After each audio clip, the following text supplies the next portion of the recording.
Chapter 2 Day 2 Back in his room, Mike actually pulls the gown over his head, mainly because he doesn't know what else he should do. Yesterday, the fabric felt stiff and uncomfortable, but it was still kind of exciting in a way he refused to admit. But today it feels more like a costume. As the fabric settles over his shoulders, he steps in front of the mirror on his closet door.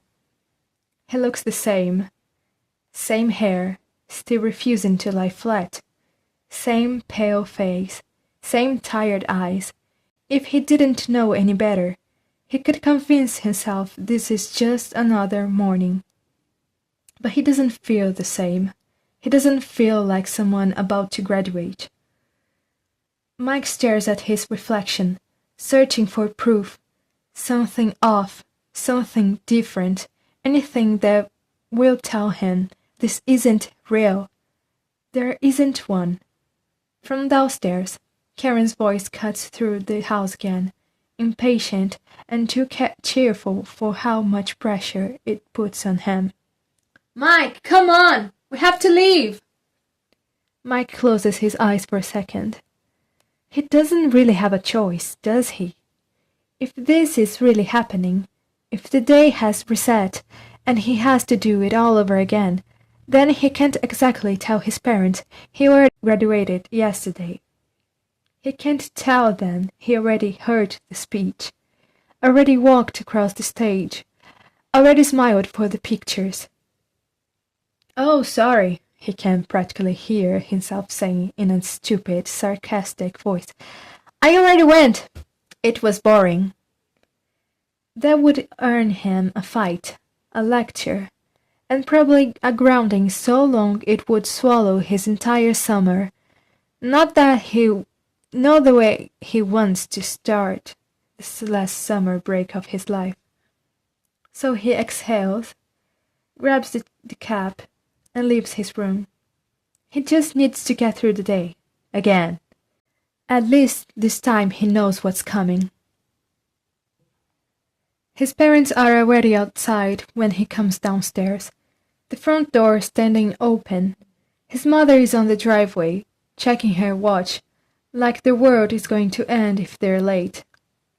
His father is by the car, holding the keys and looking mildly annoyed in the way he always does when he's forced to exist before noon. Mike steps out onto the porch, and the sun hits him full in the face. For a second, the warmth almost makes him forget.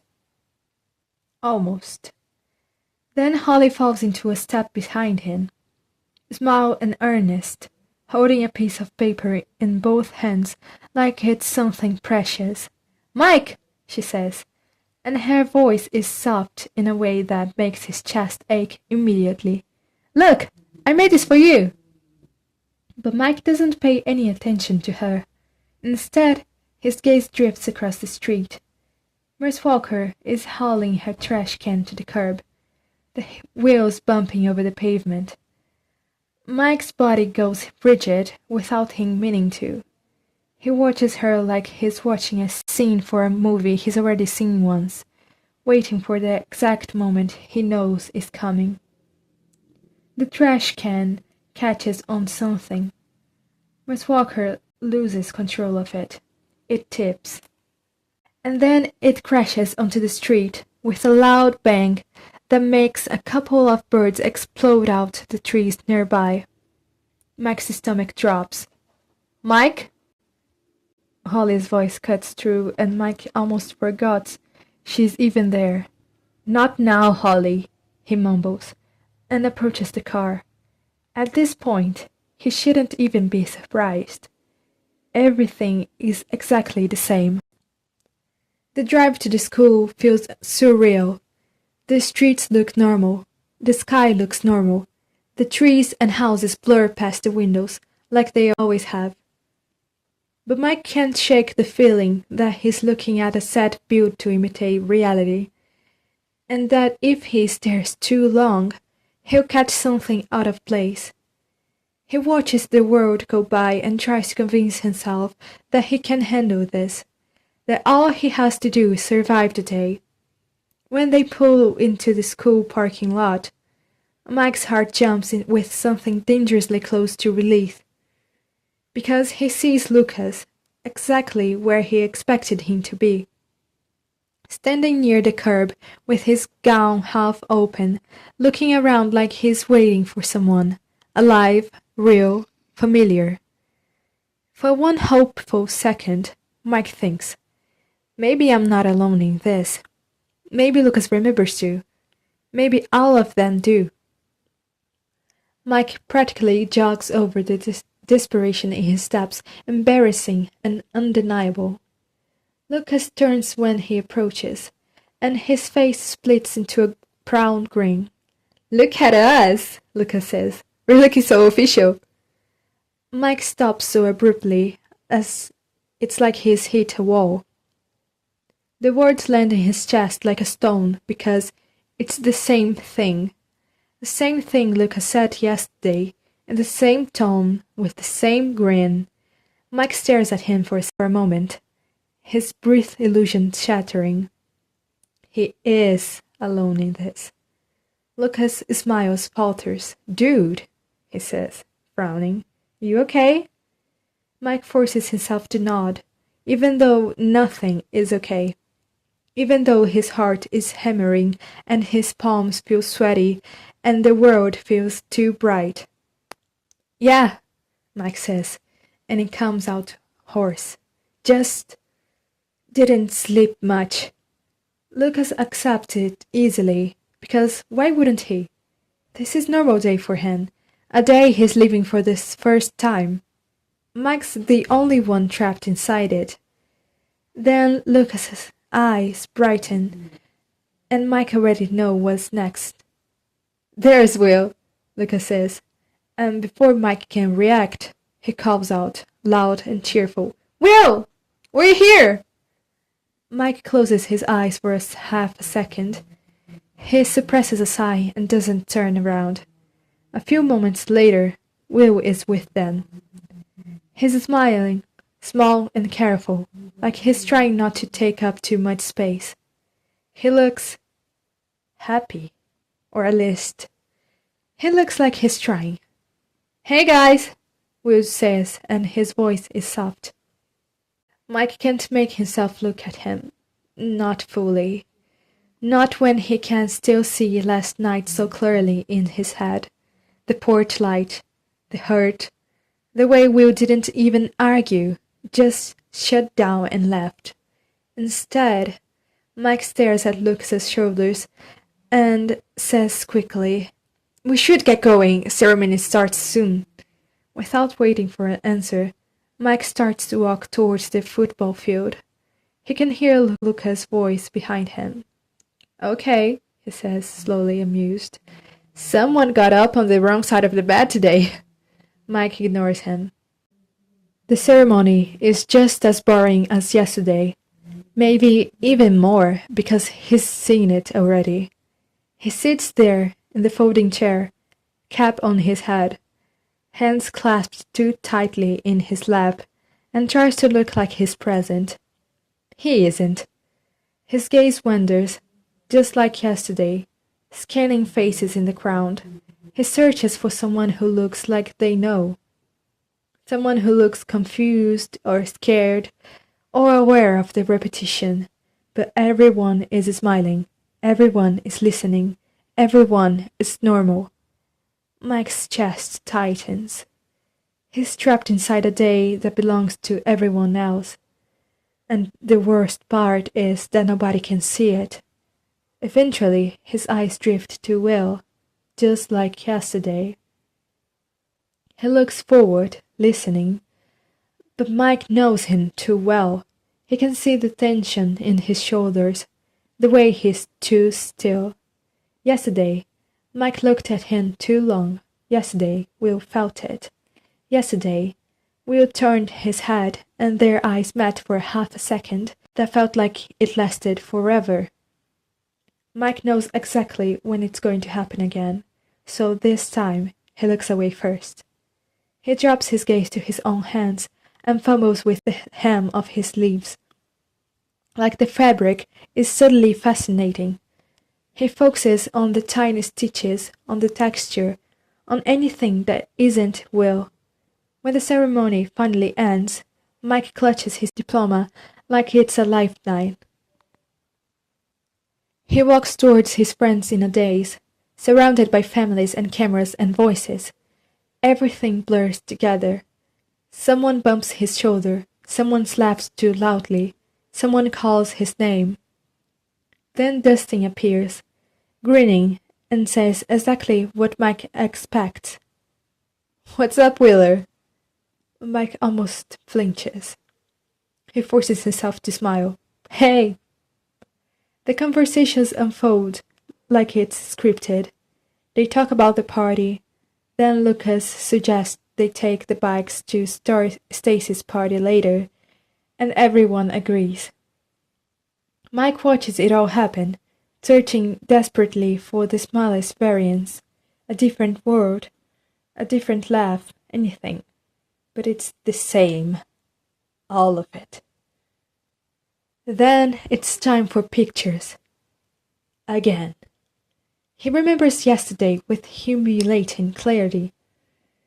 Joyce fussing over him and Will, insisting they stand closer. Mike giving in and standing closer beside Will, even though he wanted to be as far away as possible. So this time, before anyone can move him, Mike steps to the other side of the group and positions himself next to Dustin instead. Dustin stares at him like he's lost his mind. "What are you doing?" Dustin asks. Mike shrugs, too stiff. "I'd rather stand here." Dustin frowns harder. "But we always stand the same for pictures." Mike's jaws tightens. "It's just a stupid picture," he snaps, and the sharpness in his own voice surprises him. For a second, Dustin looks offended. Then Dustin, for once, decides not to fight. "Okay," he mutters. "Whatever, man." Mike takes a deep breath, trying to calm the pounding in his chest. He looks across the line. Will is on the far end now, and when Mike dares to take a look, Will is looking back at him. Confusion there first, then something else, softer and worse. Hurt. The same hurt Mike saw yesterday when he pulled away too quickly. He forces himself to look forward, straight into the camera, and put on a smile that doesn't feel real. The shutter clicks. It captures a version of him that looks normal, but inside he feels like he's disappearing. Back at home, the only thing Mike wants is to go to bed. He wants to close his eyes, to sleep, to wake up and find out that this has been some stress dream brought on by the graduation and change and too much guilt.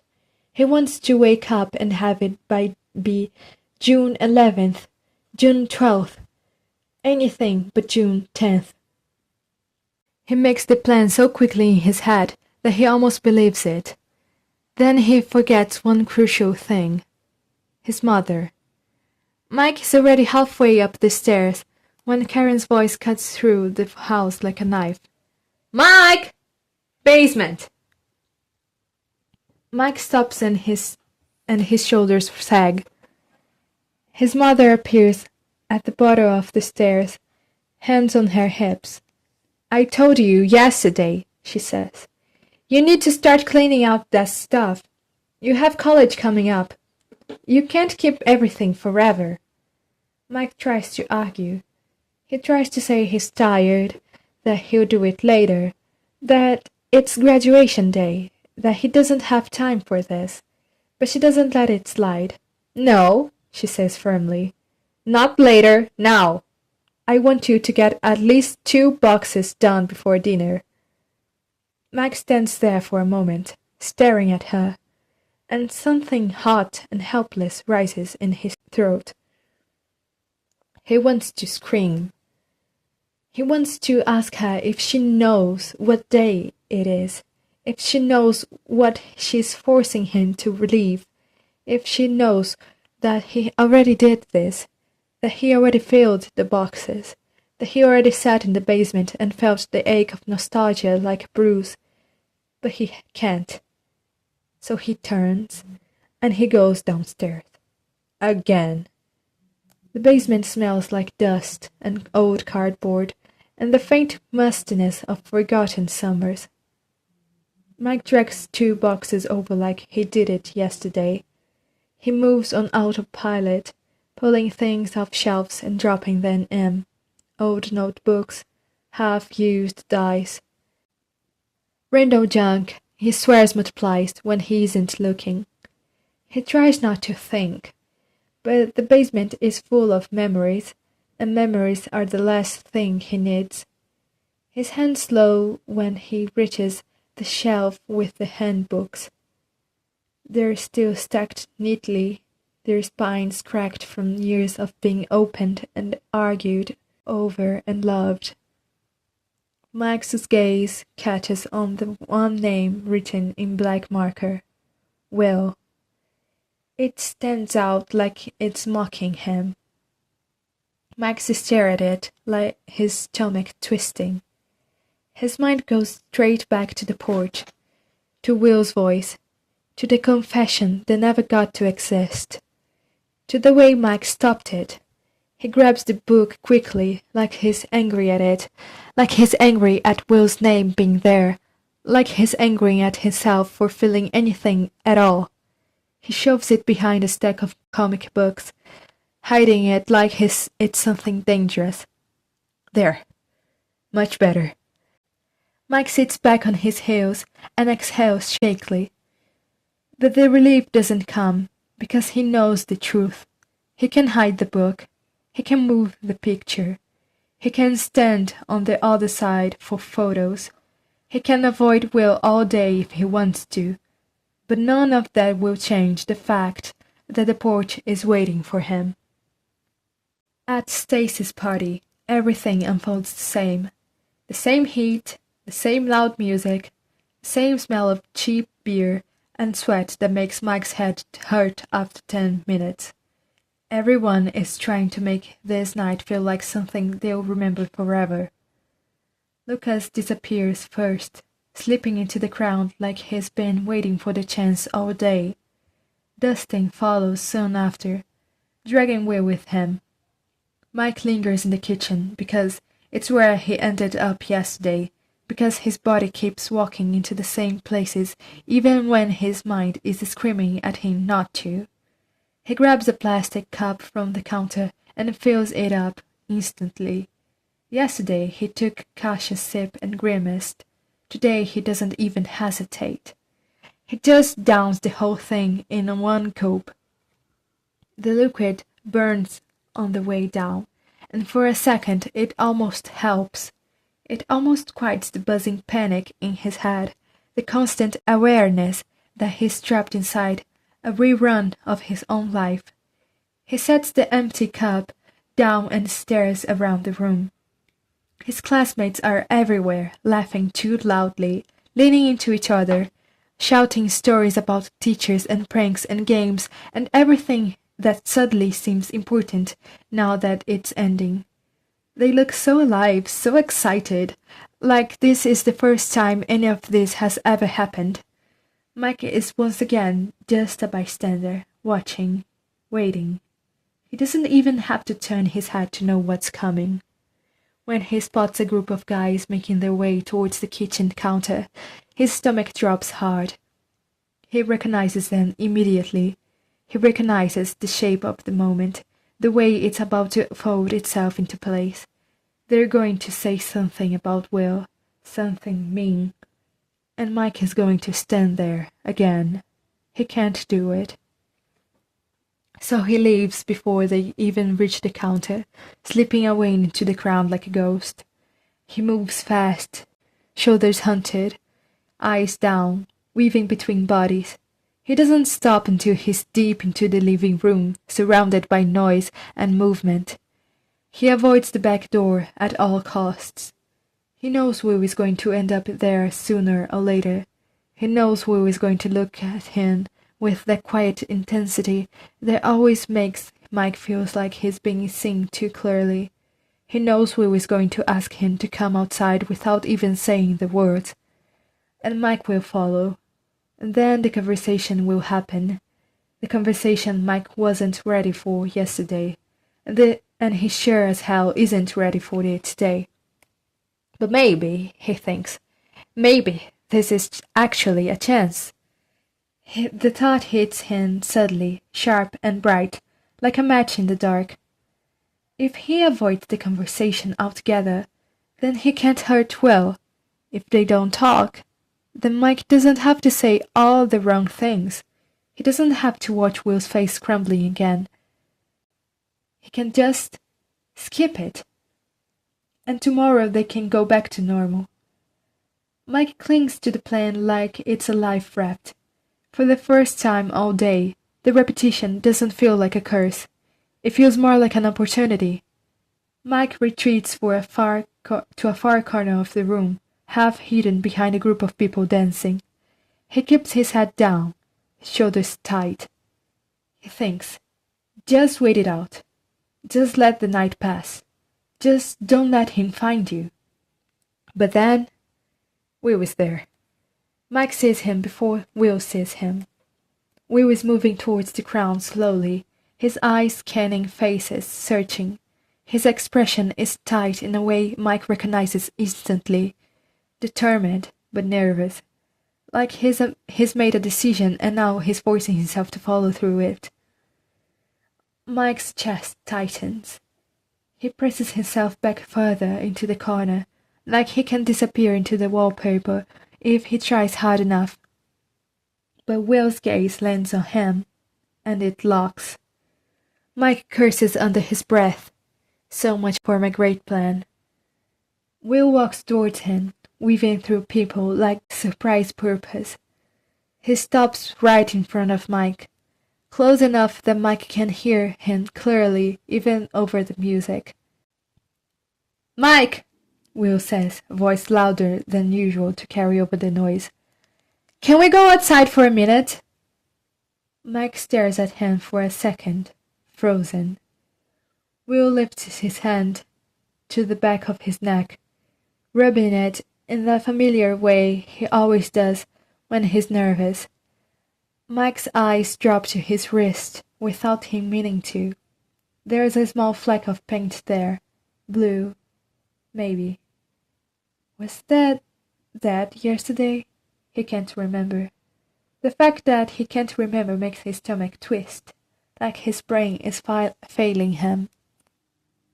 Will's eyes narrow slightly. "Are you okay?" Mike snaps out of it. He swallows hard, then nods once. "Yeah," he says too quickly. "Yeah, let's go." Outside, the night air hits Mike's face, and he feels like he can breathe again. The porch light casts everything in a pale yellow glow. Will's gaze flicks immediately to the plastic cup in Mike's hand, and Mike knows exactly what's coming, so he beats him to it. "Yes," Mike says, sharp and defensive. "I'm drinking, but it's just one drink, so no big deal." Will's eyebrows shoot up. For a second, Will looks like he wants to say something worried, something gentle, something that would make Mike feel worse because it would mean Will still cares. But then Will hesitates and seems to decide against it.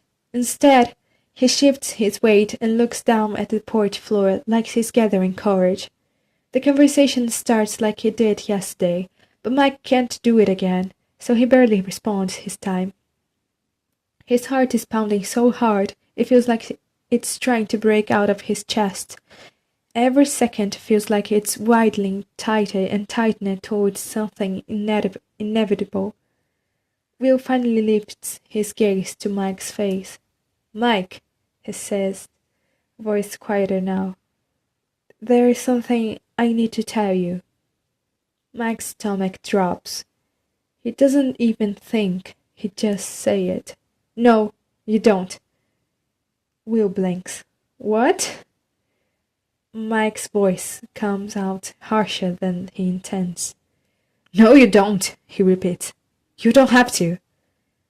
Will's face shifts into confusion, like he's trying to understand if Mike is joking. Yes, I do, he says, frowning slightly. I need to... Mike cuts him off again. No, not everything needs to be said out loud. Will's eyes widen a little and his posture straightens, like Mike just slapped him. But... Will starts and his voice trembles just slightly. But I want to say it. Mike's chest feels so tight, hot. The alcohol in his stomach is doing nothing. His plan is collapsing, and with it, the fragile sense of control he thought he had. He can't hear Will say it, and then watch himself destroy him. So he says the one thing he knows will stop it. The one thing he knows will cut Will off. The one thing he knows will hurt. But maybe I don't want to hear it. The words came out like venom. Mike sees their effect the moment they land. He sees it the way Will's expression goes blank for a heartbeat, like his brain needs time to process the damage. He sees it in the way Will's eyes shine suddenly, as if the tears are already preparing themselves. He's done it again. Actually, he's done it faster than yesterday. I should award myself for that, he thinks sarcastically. Will stares at him, breathing hard, like he's trying to hold himself together through sheer force. Then Will's voice came out shaky. I thought... He starts swallowing. I thought best friends could tell each other everything. Mac's stomach twists so violently, he thinks he might throw up. He doesn't want to say what comes next. He really doesn't. But something in him is spiraling now, something desperate and cornered, like if he doesn't end this conversation right now, he's going to break, so he says it. Maybe we aren't best friends then. For a second, there's silence. The porch lights hum. The muffled bass from the inside the house thumps through the walls. Will's face changes. There's mainly confusion first, but then there's the anger, and it all dissolves into something that looks too much like grief. Will shakes his head slowly, like he can't believe what he's hearing, like he's trying to wake up from a nightmare. Then he steps back. Mike's chest aches.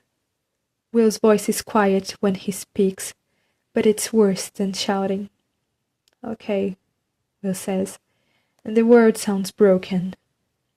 Then he turns and storms past Mike, heading back into the house. Mike doesn't stop him. He can't. He stands there on the porch, frozen, staring after him, feeling like the air has been punched out of his lungs. He takes a deep breath, then another. His hands are shaking, and he knows he fucked up. Even worse than yesterday, he knows it immediately, with sick certainty. The words are still ringing in his ears, like he can't get them out. But it all came out wrong because doing this again was too much, because reliving the day was too much, because the fear and guilt and dread have been building inside him all day, and now they're spilled out in the worst possible way. He'll have to apologize tomorrow. Will might be mad for a while, but Mike is sure they'll figure it out, because despite what he just said, they are best friends. They have to be. Mike doesn't want to lose Will. He can't. Mike sets his cup down on the porch railing, like it's suddenly disgusting to him. He walks around the house to where their bikes are stacked, lying on the ground. His movements are stiff and automatic, like his body is working without his permission. His bike is there. Will's isn't. Mike swallows hard. So Will left already. Of course he did. Mike grips the handlebars and starts the ride home alone, the night air cold against his face, the street lights blurring as he pedals. His mind keeps replaying the porch scene in jagged flash, every line sharper than the last. When he finally gets home, he barely remembers getting upstairs. He gets out of his clothes and lets them fall carelessly to the ground. He lies in bed staring at the ceiling, his heart is still pounding, his throat still tight. And when he finally closes his eyes, he can't believe he made it through this mess of a day. Twice. But he knows he'll sleep good tonight because tomorrow will be a new day, and he'll have all the time in the world to make it up to Will.